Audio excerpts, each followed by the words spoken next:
There's a lot to talk about in the TV world lately. All last week, NBC, ABC, CBS, Fox, and the CW announced their fall season schedules, 22 new shows in all.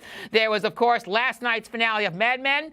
Coming up this Wednesday night, the finale of Late Night with David Letterman on CBS, and a whole lot more, including the ongoing subject of diversity in television. My next guest, one of the foremost TV critics covering that whole scene. He is also one of the judges of the Peabody Awards, which comes to New York on May 31st. Joining us live from Skype in Florida, Eric Deggans. Eric, it's wonderful to have you.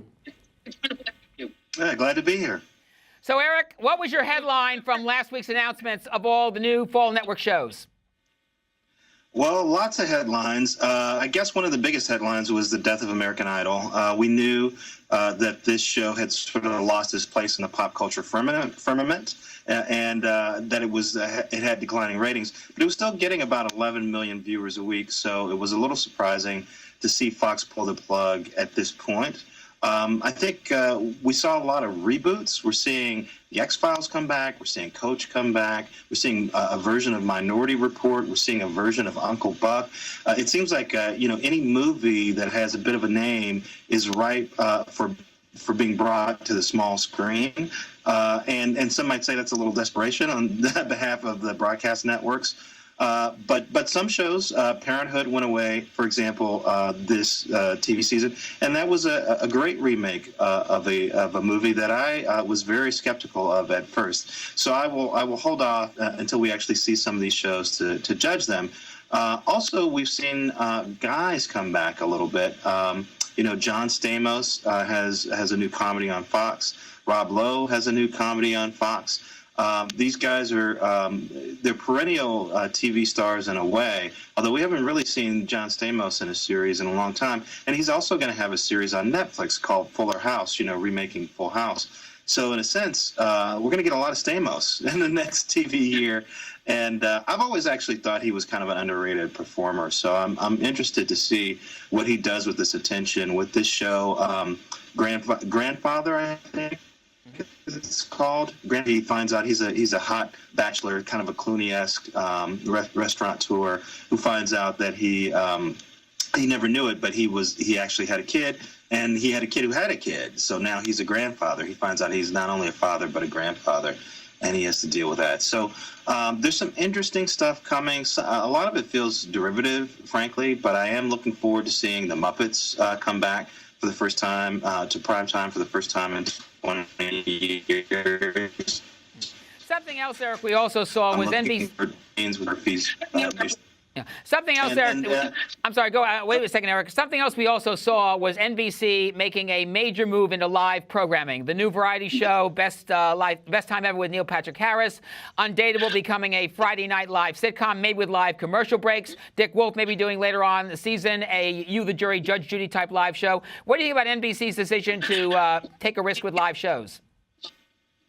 Well, I mean, in a way, it's sort of an expansion of the rating success that they've had with the live musicals that they've done at the tail end of the year with Peter Pan and Sound of Music. Even though critics made fun of both of those shows quite a bit, I know I did, they actually, because they're live, obviously, people who are fans of those shows have to tune in and see them to judge whether or not they're any good. And when they do that, they get the ratings. So in a way, I guess it makes sense to try and expand this.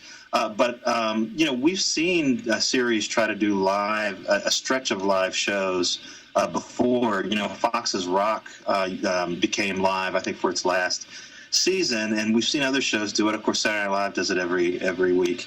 I think it's a huge undertaking for TV shows, and in a weird way, it's a flash backwards. It's a step backwards to those days of Ed Sullivan, when we saw. A lot of variety shows were done live, and there's an energy to that, but there's also, I think, a burden to that.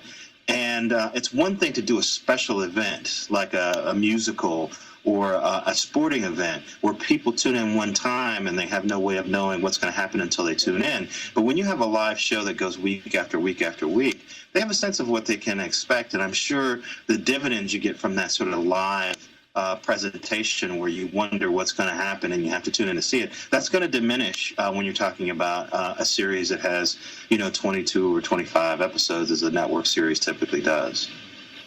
For me, Eric, one of the biggest calls on any network was ABC saying, we are keeping American crime. For me, I think it is ABC's best show since NYPD Blue. It may be the broadcast network news series of the year. It's an extraordinary show in terms of storytelling from John Ridley, the Oscar winner for 12 Years a Slave. Your thoughts about American crime and ABC's decision to keep it going? It was interesting. I did think that show was a goner. Because it was having a hard time retaining the audience that How to Get Away with Murder had cultivated at 10 p.m. on Thursdays, right behind Shonda Rhimes' Scandal. I like the show. I haven't yet seen the finale because the upfronts kind of snuck up on me and I had to watch a lot of material for that. To me, it's an intriguing show. I'm not as high on it as you are, but I like John Ridley. I believe in his talent. And I'm hoping that given another season, he can give us an even more powerful story. It was great to see so many different kinds of characters intertwined in the story of a murder that happened. Police are trying to figure out what happened. The families of the people involved in the crime are trying to figure out what happened. And it focuses on the families in a way that we've never seen really a crime drama do before. The Killing, I think, came the closest, where we had a lot of focus on the family and its grief in the first half of the first season. But this is a show that is very much about focusing on the victims of a crime and those close to those who were victimized by crime. And that's something we haven't seen on television. And I hope they figure out a way to make it a little more compelling in the next season. I hope so, too. And I hope that it continues the idea of really having us, as the viewer, really look at ourselves and say, how do we discuss race? How do we discuss the politics, the stereotypes of race? How do we see each other? And how do we do it in a way that we can accept at least who we are as people, as opposed to getting into controversy or just dismissing who we are? Well, it's interesting. I mean, you think about the shows, the major shows this past TV season that featured non-white characters, and they were all starting that conversation or continuing that conversation in different ways. You think about Jane the Virgin, which is a show centered on 3 generations of Latinas living in the same house. You think about Blackish, where the title's kind of self-explanatory, but it's focused on an upper middle class black family. You think about American Crime. Again, we talked about the diversity there. And you think about Cristela. That was a show that was canceled on ABC, but it was focused on a Latino family, a comedy. And then ABC also had Fresh Off the Boat, which was a comedy focused on an Asian American family. And what's interesting about all those shows is that they were, to different degrees, very much a conversation about race and culture and family, as well as whatever else the show decided to take on. We've seen many more shows suggested for the next TV season that will also feature non-white characters. Ken Jeong from the Hangover movies has a sitcom on CBS called Dr. Ken. ABC called Dr. Ken. ABC also has an all African-American cast version of Uncle Buck. But what's interesting to me about some of these shows, NBC has 3 different shows featuring Latinas in the lead, including America Ferrera, Eva Longoria, and Jennifer Lopez. But you don't get the sense that any of these shows are explicitly about race the way the other shows, the shows that debuted this past TV season, were. And I don't know if that's progress or not. We'll see what kind of shows we end up with. But network television is renowned for avoiding uncomfortable conversations. And if these shows are not about race because the network television has gotten too uncomfortable talking about race, I think that might be a problem. So I'm skeptical of these new shows because one of the big problems that we've had with diversity in television is shows that feature non-white characters but don't feature the culture of those characters very well. And the characters become virtually interchangeable with white characters, which is not true in the real life. In the real world, they don't necessarily feel real. They don't necessarily feel genuine. So I'm reserving my judgment until I see the pilots, but I'm a little concerned.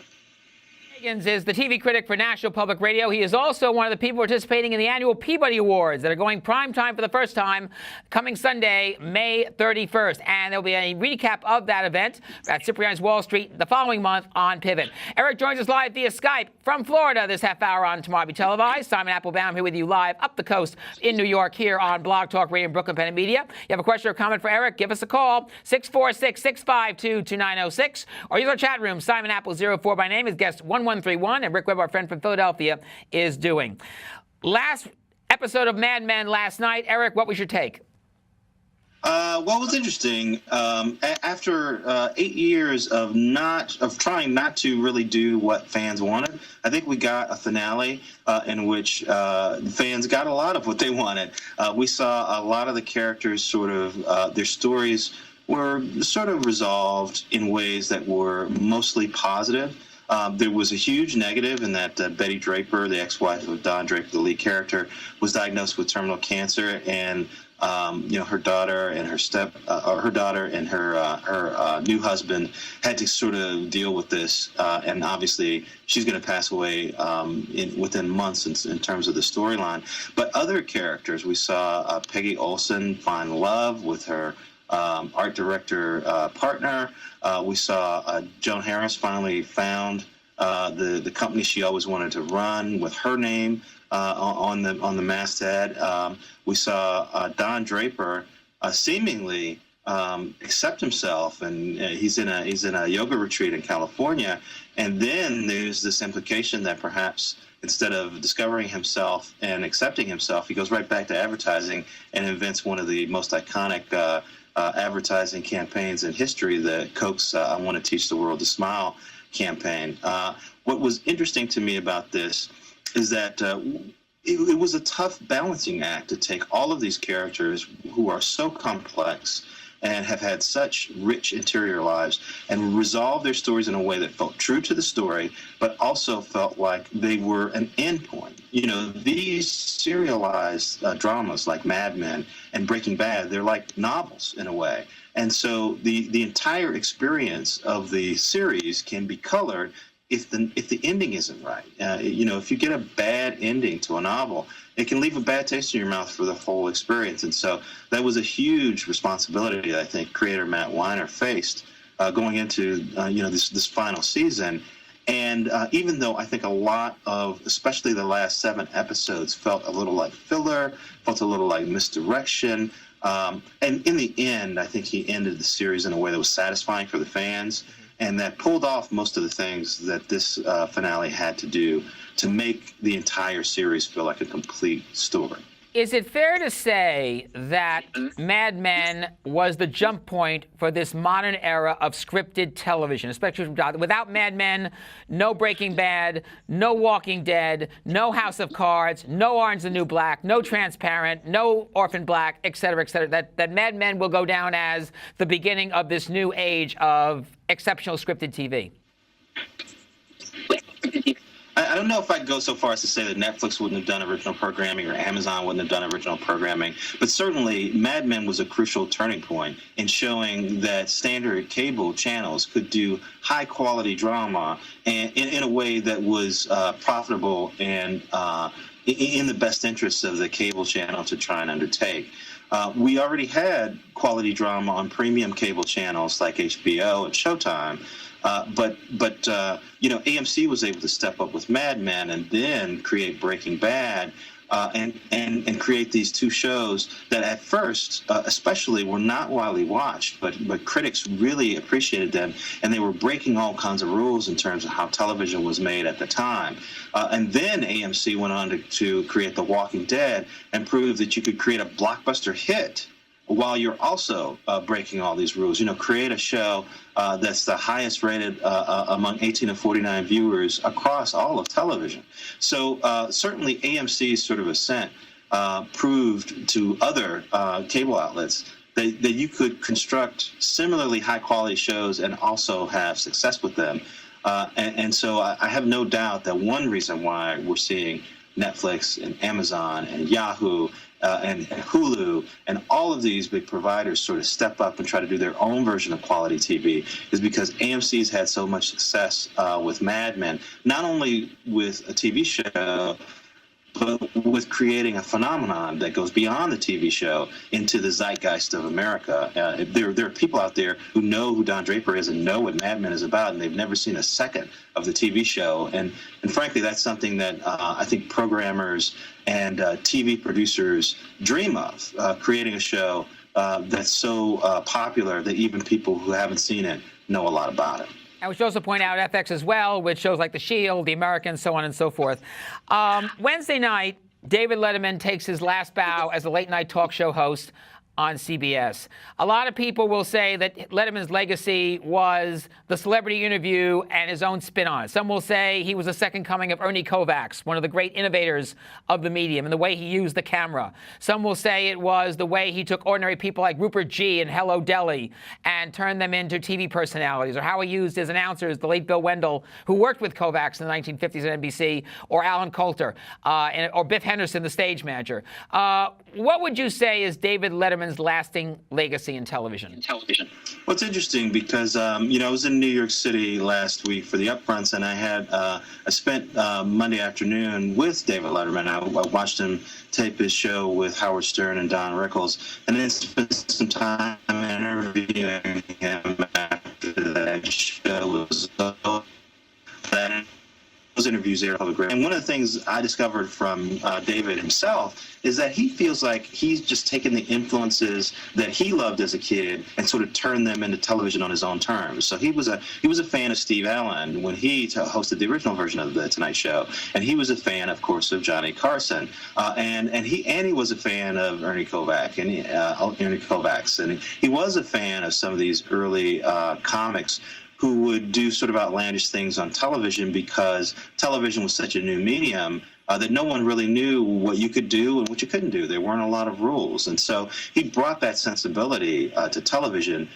He's very modest about it, and is very uneasy and uncomfortable with people calling him an innovator or calling him someone who changed the course of television. But I really think he did, because he came along at a time when late night hosts like Johnny Carson were the gold standard, and these were guys who were smooth and they were slick, and the goal was to bring on the celebrity and have them be entertaining. It wasn't necessarily to make them uncomfortable. It wasn't necessarily to constantly have bits that pointed out how absurd television could be and how silly television could be. But David Letterman was somebody who, on the one hand, had great respect for people like Johnny Carson and Regis Philbin and institutions in broadcast television. But on the other hand, he didn't have a lot of respect for television itself.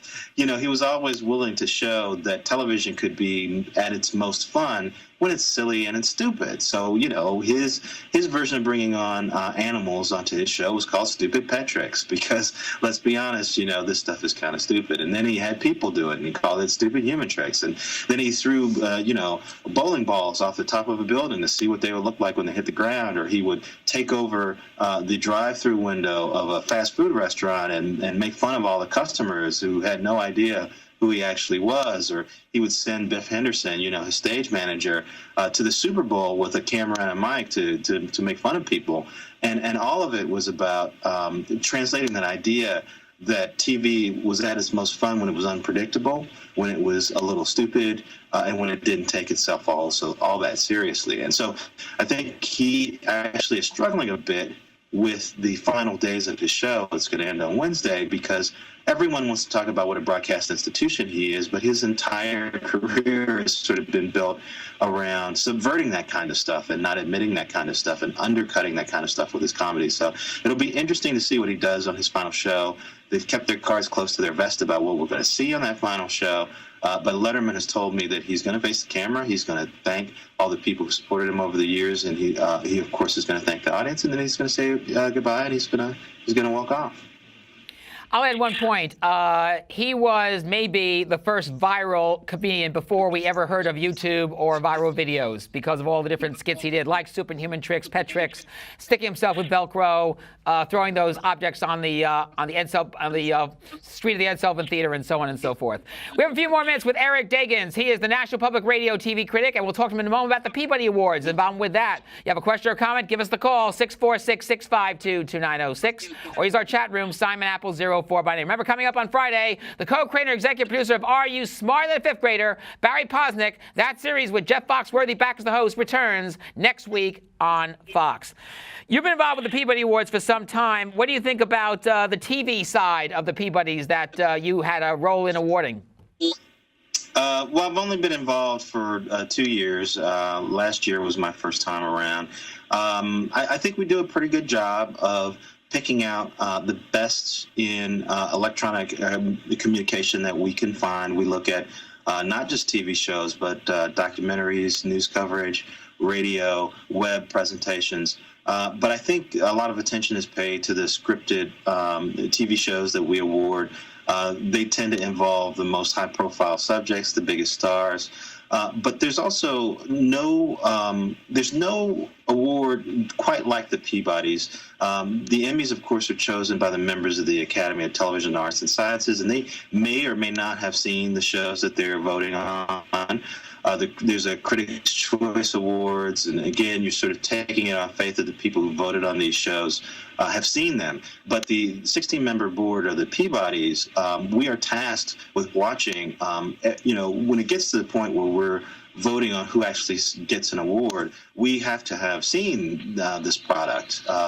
And most of the people on the board, if not all the people on the board, have seen all of the things that have won awards, and we've agreed unanimously that they are worthy of awards. And I don't know what people would think of me, but I feel like I'm one of the lesser lights on this board. We have people who've run major news organizations, major advertising firms, major station groups and station news groups.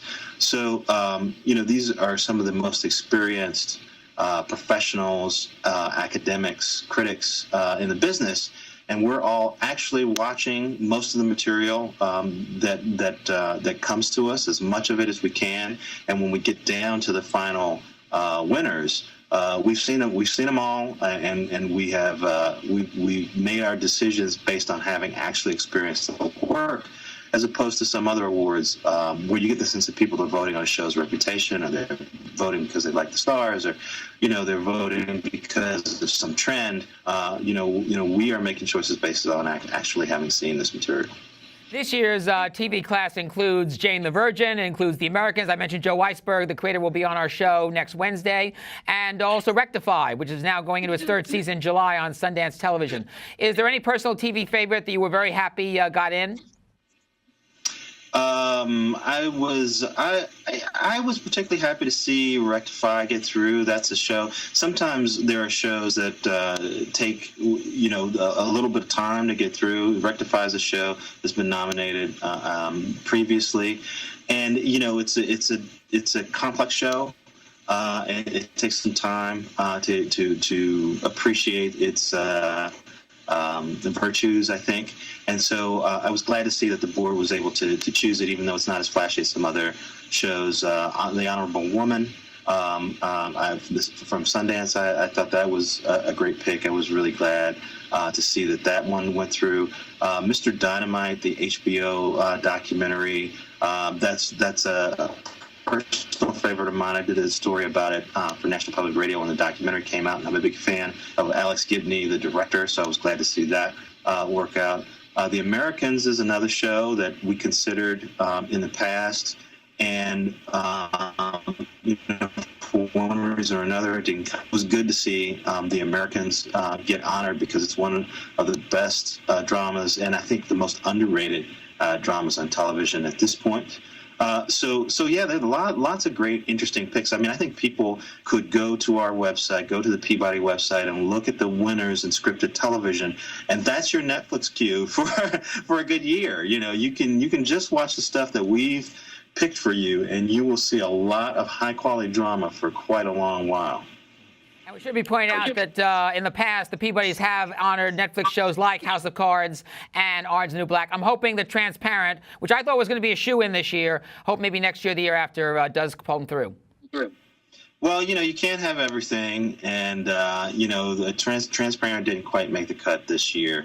But the great thing about it is that it's obviously a show that we'll see multiple seasons of, And there have been several instances where a show has not necessarily gotten a Peabody for its debut season, but if it's gathered steam and increased its quality creatively, we'll honor it in the second or the third season. So I'm looking forward to seeing what they come up with in subsequent seasons. Same here, and I also hope that next year at this time, maybe American Crime will also get the shot.